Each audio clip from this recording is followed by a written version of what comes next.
tout devenait macronien, tout devenait centriste, tout devenait divers. On était dans le flou le plus complet et ça donnait effectivement un petit avant-goût de république bananière sur les bords.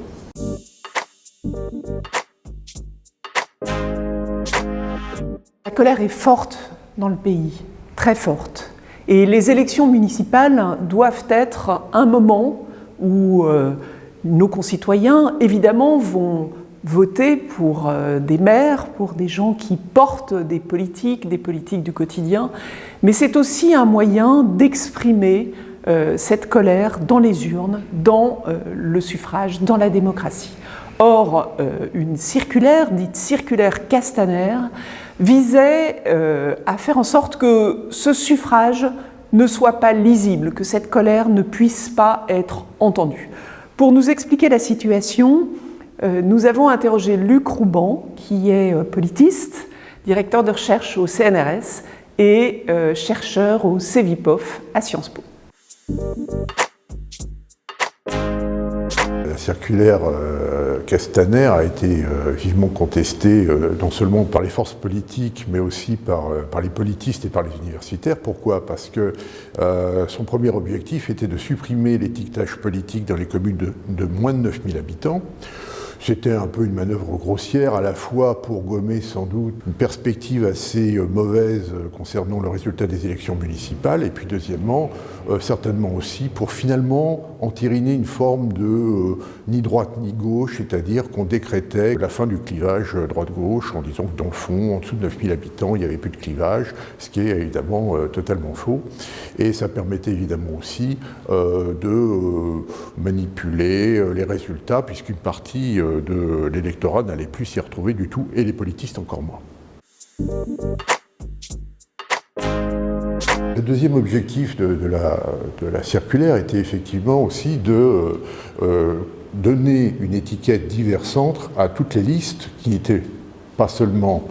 investies, mais soutenues par La République En Marche, ce qui aboutissait à une situation un petit peu curieuse, puisque finalement ça donnait à un parti politique le droit de désigner la couleur politique d'une liste. Alors il suffisait qu'il y ait un ou deux élus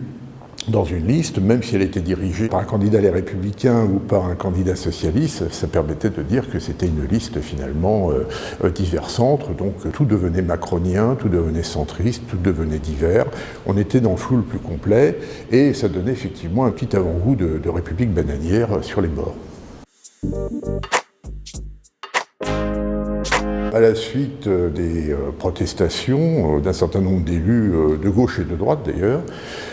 suite aussi à la Tribune du Monde qu'un certain nombre de politistes et d'universitaires ont signé pour contester cette situation, et à la suite d'un avis négatif du Conseil d'État qui reprenait finalement l'ensemble des arguments qui avaient été développés contre cette circulaire, qui finalement brouillait les cartes, empêchait d'avoir une vision très claire de la situation au lendemain des élections municipales et donc de faire un véritable bilan politique, empêcher aussi, alors c'est peut-être anecdotique, mais c'est très important pour les universitaires, supprimer la mémoire politique des territoires et la mémoire géographique, de la géographie politique, ce qui est quand même très inquiétant et très embêtant pour nous.